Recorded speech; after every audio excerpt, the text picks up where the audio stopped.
Hello everyone, I am Rod and I am the game design instructor for the Academy of Entertainment Arts over at Dixie Hollins High School. If you are one of my students, it's Mr. Flowers to you, and welcome to this video tutorial. Good evening and welcome back. If you're at this point, you are ready to start making our animation look pretty. At the moment, we hit play and we have curtains roll, door opens, and Eggy goes boing, boing, boing. Which is all fine and dandy, but it's not exactly what we want. This isn't as precise as we could have it. His bounce is just too stiff. So what we're going to do is we're going to go into the graph editor. Now the graph editor is located right here on the left. See this little star or diamond and then this little wavy graph thing? Go ahead and click that. When you do, you'll get a two view. You'll have your top view here with your perspective, and you'll have down here is the graph. Now our graph is just a display of our timeline. So you can see the timeline down here, and then a change in value on our grid.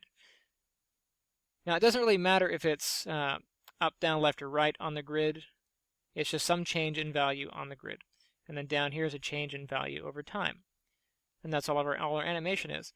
If I pan over and just grab Eggy, you'll see it brings up all its keyframes, right? You'll also notice, let me go ahead and hit F on the keyboard here. You also notice that it brings up these little curves. If I zoom out, you'll see that our different colors here represent our different positions. So X, if you look at our little compass here, X is red, Y is green, and Z is blue. And it's also represented down here. Our X line isn't even keyed on here because there's no change in X. But our Z is this blue line here, and our Y is this little green line here. I'm going to zoom in. Now there isn't a lot of change happening with our Z position. Our Z pretty much is the same all throughout. There's just a moment where we kind of pause at the door and kind of go through. So as far as our forward motion is concerned, we don't even care about that. That's going to stay pretty much the same. But our up and down motion, our Y, is what we're going to look at. So I'm going to go ahead and click on this little green for the Y, and it'll just isolate this curve for us. And you can see that we have our change in value over our change in time. What I'm going to do is I'm going to select my curve. I'm just going to press the F key to frame up on it. That's going to make it nice and big here in the screen. Now each one of these points corresponds with our keyframes down here. For example, our first key, as far as this curve is concerned, is right here at 110. You can see it, or 112-ish. Let me bring this down so we can see some more.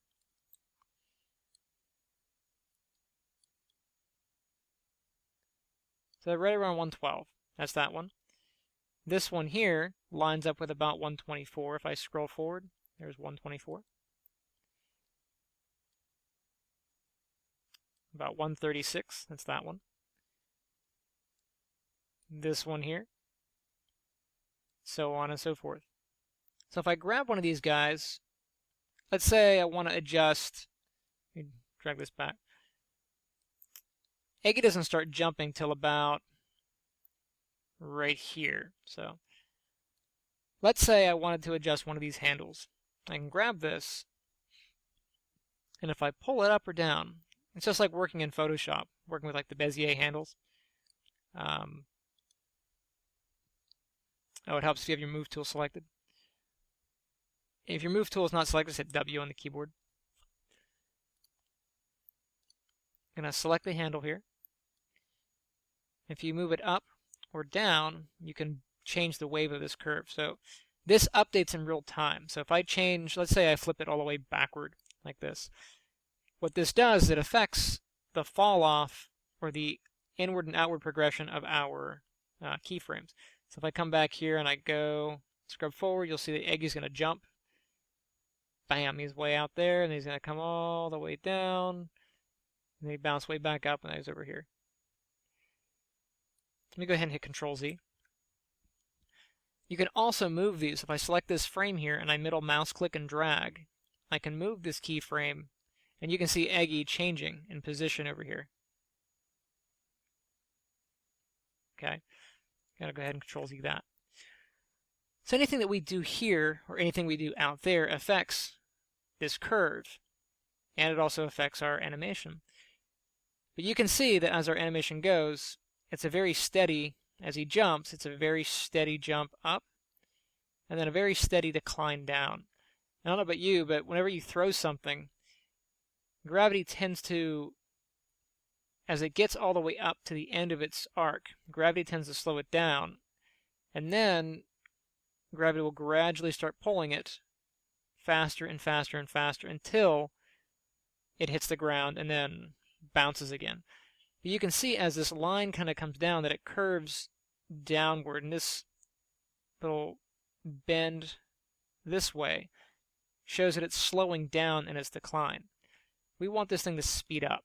So the way that we can do this, so let's go ahead and select all of our,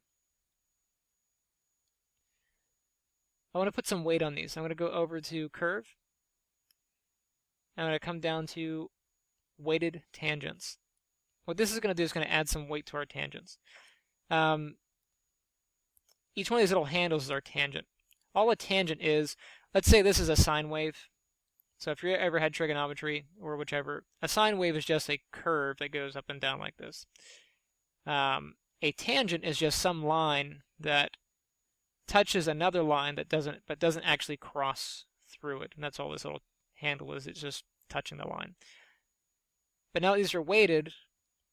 When I pull on them or whatever, it's going to show a steadier influence. Okay. I'm going to grab these bottom ones. And up here on my little menu here, I can adjust how these guys fall off. I can do it manually, or I can have Maya do it for us.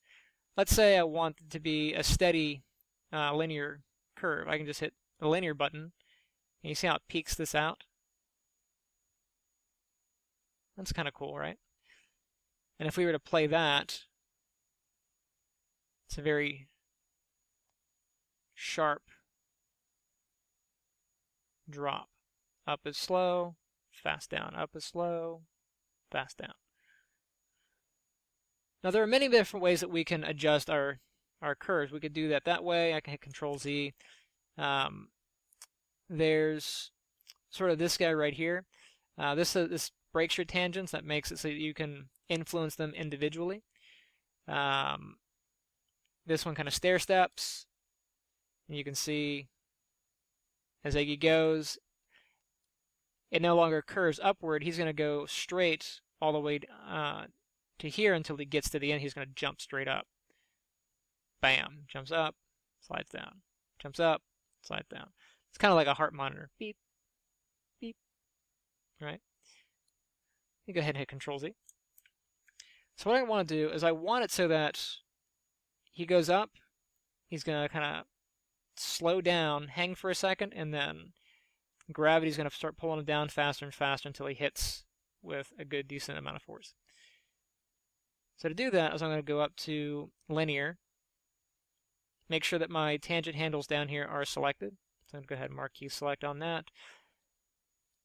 Let me go ahead and grab the one on the stool as well. So this one, this one, this one, so all four of those. And I'm going to hit the linear key, so linear tangent. And that's going to make it gradually kind of go up, very steadily come down. And if we run it, already it's looking a little bit better.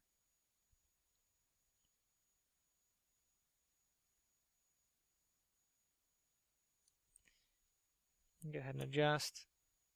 And if I hit play, you can kind of see that. One, bam, bam.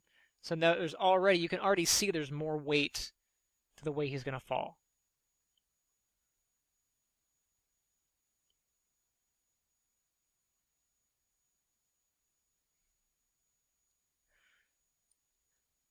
what if we wanted him to kind of lag a little bit more? So I'm going to go ahead and select all the way across. Come up to tangents, and I'm going to come down to free tangent weights. And this is going to let us adjust our tangents so that we can do it in a way that's not just up and down. We can pull them side to side or whatever. I'll go ahead and hold Shift. I'm going to click on this little handle, click on this one, and I'll even click on that one. Well, I'll do this one last. Now if I hold Shift and I click and drag, it'll add a little bit more I don't know, heft, I guess you could say, to this. So it's a little bit wider. So it's going to make our arc hang just a little bit. So if we go through and we do a jump, comes up, he's going to be in the air just a little, drop. Air just a little bit more, bam. And then come up, down. For this top one here, we're going to do the same thing, except right now you can see how it's kind of curved, and that can be a problem. So I'm going to grab this, and over here we have a flat tangent.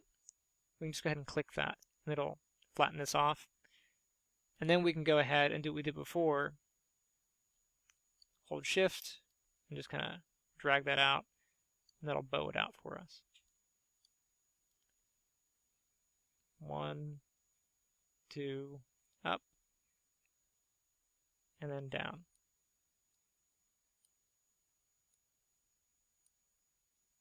Okay.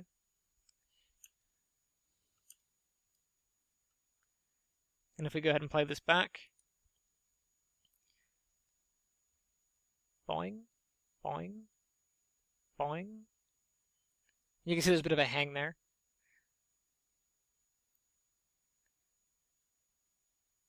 And maybe my middle one hangs a little bit too long. So I'm going to go ahead and grab my middle one, hold Shift, drag this in so it doesn't lag as much.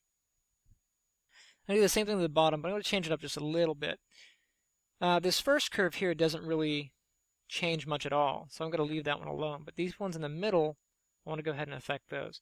I'm going to go ahead and select these two, and I want to be able to manipulate each one of these handles individually. So what I'm going to do is I'm going to come up to tangents, and I'm going to come down to break tangents. And this is going to allow me to adjust just one handle at a time. So deselect it, I'm going to go ahead and grab this one, hold Shift, just grab these two handles. I'm going to go ahead and pull those to the left. And that's going to make it so that when I bounce, come down pretty sharp, and then gradually go up. Bam, gradually go up. I'm going to marquee across, hold Shift, grab that one. Now these blue ones don't change color, but it's okay. We do have them. I'm going to pull those to the right. And that's going to make the arc down very sharp. And watch that play back. Bam. Bam. Boom. Now for me, I don't like the way that my middle one's kind of going. So I'm going to grab this handle. And I'm going to shrink that a little bit more. But then over here for my stool, as I get to the end, you can see that it slows down. The arc kind of stops. I'm going to grab that. I'm going to go ahead and hit linear. I'm going to go ahead and break the tangent on that as well. So tangent, break tangent.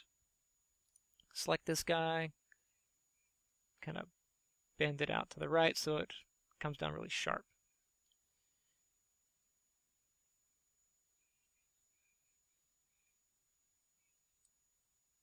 See how that plays?